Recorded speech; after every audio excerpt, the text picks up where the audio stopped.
I was belly laughing throughout this conversation, okay?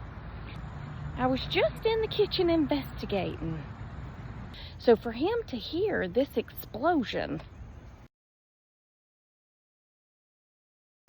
Good afternoon. How is everyone? Look at my earrings. Look how they match. I got them at the Shabby Tree Boutique. They have an app. You know, that's Barb's. Anyway, I thought they were real cute, and I thought, well, those will match several of my shirts, because I need more earrings, said me ever, never.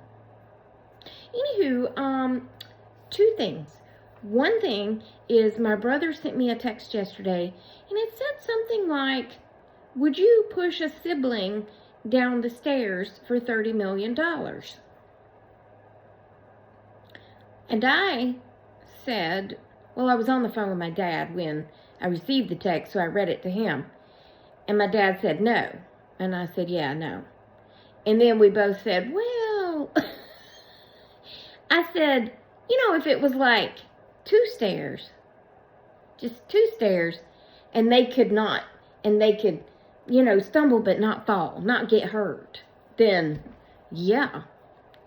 And Dad said, yeah, if we can guarantee that they wouldn't get hurt, just push them off a stair, you know. But I'd have to be careful which one I picked, because some are more fragile than others. So then my brother called me, and he was like, so what do you think? Can you push one of us down the stairs? And if you're going to push one of us down the stairs, which one's it going to be? I said, well, see, my thing is, I can push one of you down the stairs, but only if it's like a stair or 2. And I knew that you could regain yourself without falling. I said, but what we could do, since y'all are so old, because I love to give them a hard time, you know, because I'm so much older, younger than them. I'm 9 years younger than him. I said, so what you could do is you could push me down the stairs.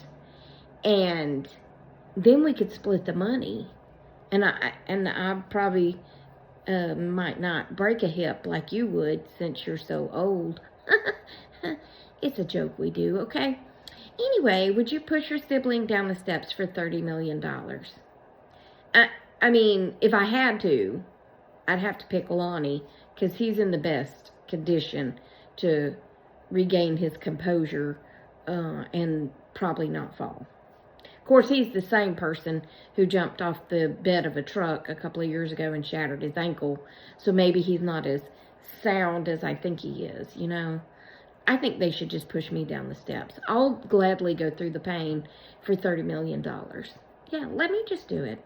I'll do it, and y'all can, we can all split the money.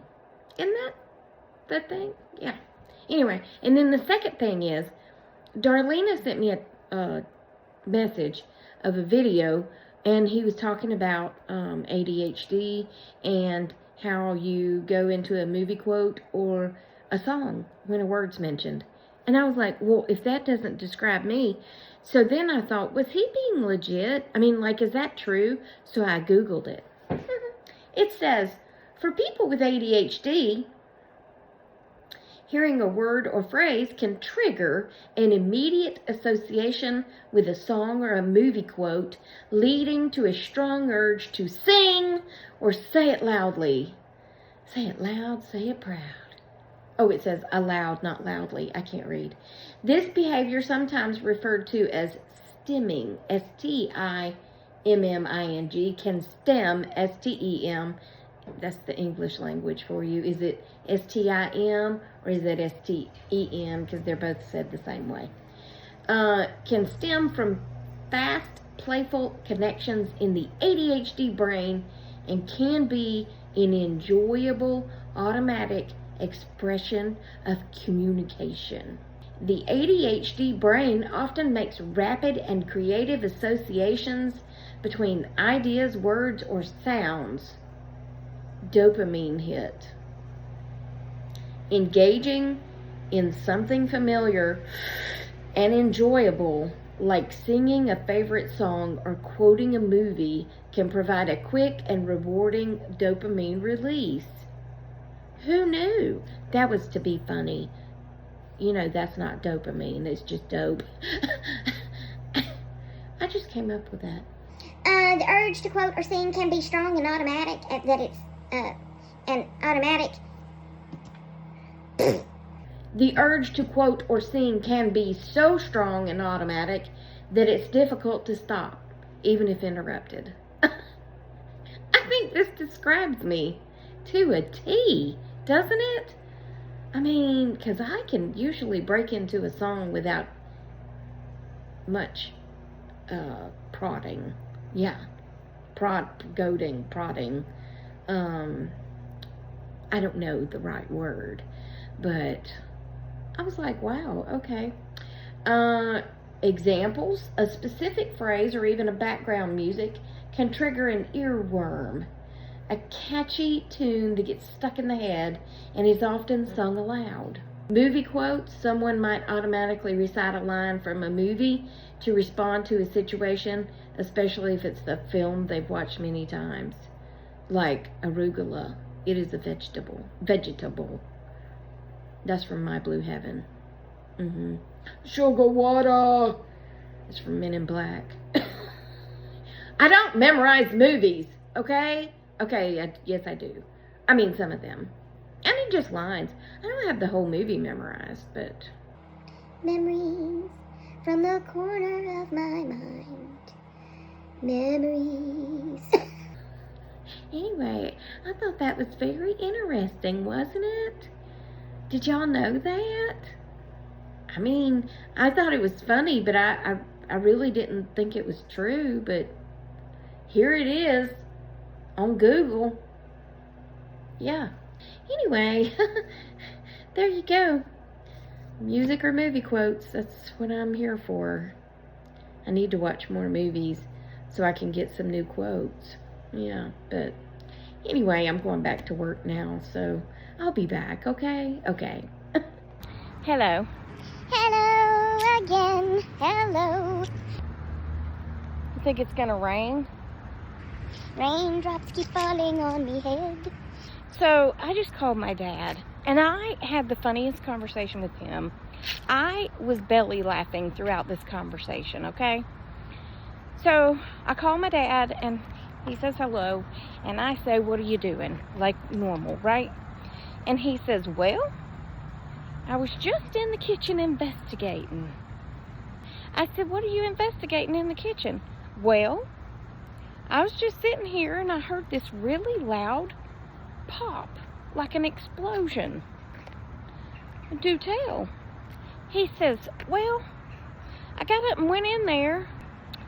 I had bought some pineapple. And he said, I've been eating on the pineapple. And he said, the last bite I took of the pineapple, I thought, well, that doesn't taste very good. So I put the lid back on it and I threw it away. He said, because I could tell it was starting to go bad. Now, truth be told, it probably should have been thrown away a few days ago, but, you know, whatever. He's got an iron stomach, so it don't matter. So he said, I put the lid on it and I threw it in the trash. He said, well, I heard that really loud pop.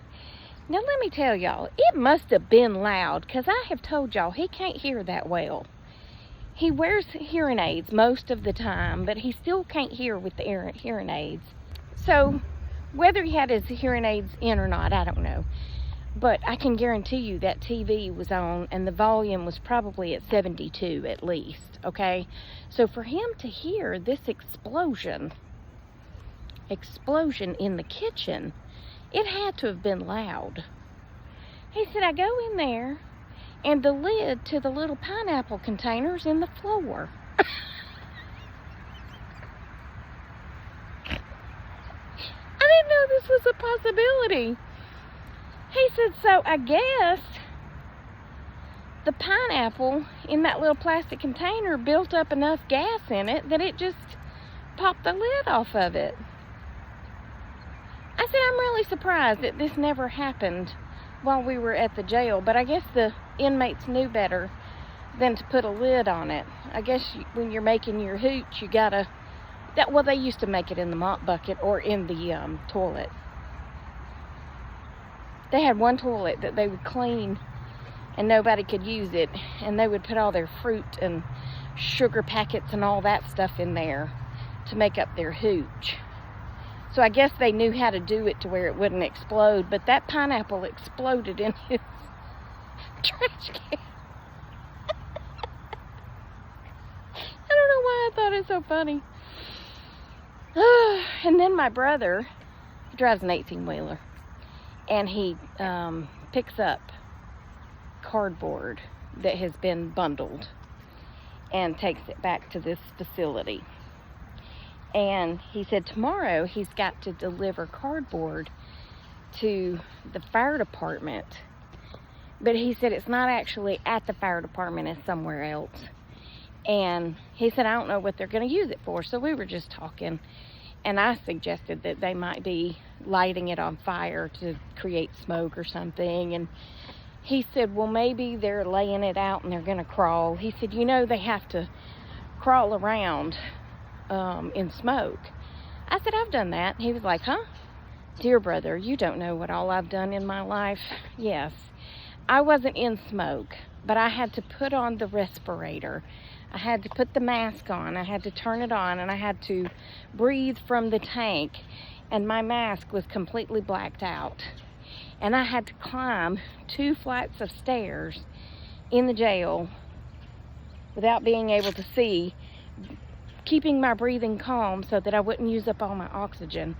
And then I had to find a body, and I had to drag the body out. And he was like, you did? I said, yes, sir, I did. I said, except they tricked me, and it wasn't a dummy. It was a human dummy who weighed about 225 probably. And I said, I turned around and grabbed his leg and went to drag him out like I had been instructed to, and he didn't move. And I said, after several seconds, I heard people laughing, and I took my mask off, and I saw that it was a deputy laying there instead of a dummy. He was like, wow, I didn't know that. I was like, yeah, I've done a lot of things you don't know about, brother. Yeah. Hi. I'm back home, and now I'm about to make cilantro lime chicken. I think that's what it's called. So I'll let you know how that goes.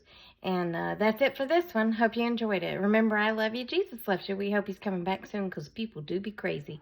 And I'll talk to you on the next one, okay? Toodles, my noodles, and stay silly. I don't know where Penny went, but she just walked through. So anyway, goodbye.